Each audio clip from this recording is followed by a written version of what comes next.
Hey, so when you think of Sam Raimi and superhero movies, what's the first thing that comes to mind? The Spider-Man movies, right? Well, Spider-Man wasn't Raimi's first venture into the superhero genre. That would be DARKMAN from 1990. DARKMAN is essentially an action comic book horror movie with a lot of Raimi's signature wit. Darkman was essentially Raimi's love letter to the Dark Avenger, the likes of Zorro, the Shadow, the Unknown Soldier. A lot of elements which ended up becoming part of the story.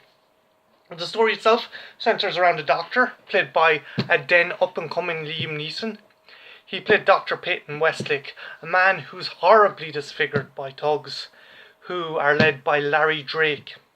Now, the cool thing with this movie was Darkman himself doesn't have any powers. He's horribly disfigured. He's the Phantom of the Opera, so to speak. But as a scientist, he has an ability to create synthetic skin.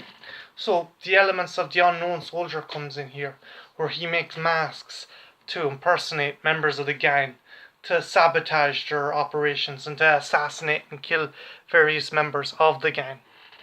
The film is rather violent. There's a scene where Larry Drake cuts off the fingers of a rival gang member.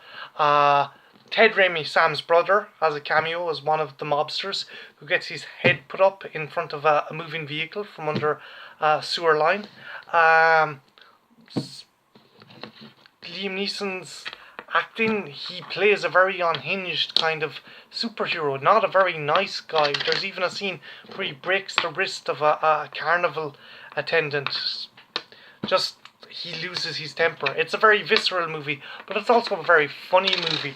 I remember there was another scene where Danny Hicks, who you might know from Evil Dead 2, he essentially has an artificial leg, and they're taking out a gang. He detaches the leg, and it turns out to be a machine gun because they weren't allowed to bring weapons to the meeting.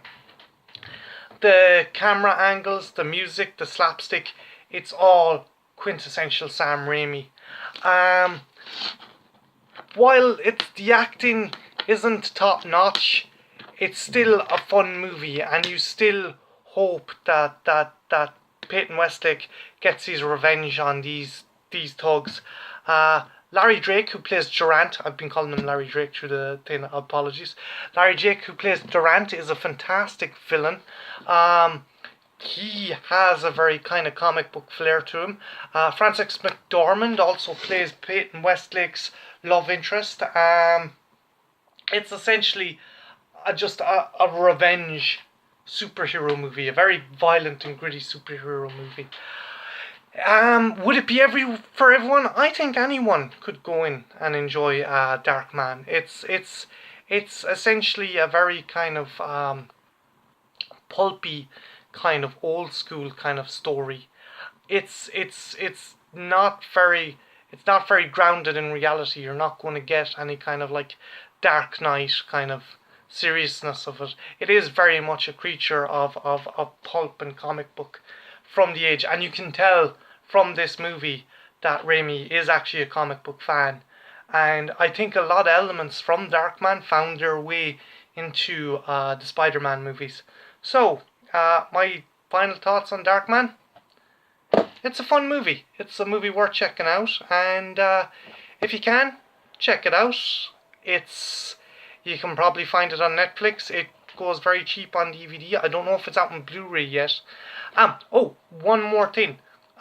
Just before the movie ends, there's a fantastic cameo where Westlake changes his face to another actor. I'm not going to tell you who, but he's part of Sam Raimi's alumni. So, I'm Martin. This has been the Trash Picture Show, and have a good one. Bye now.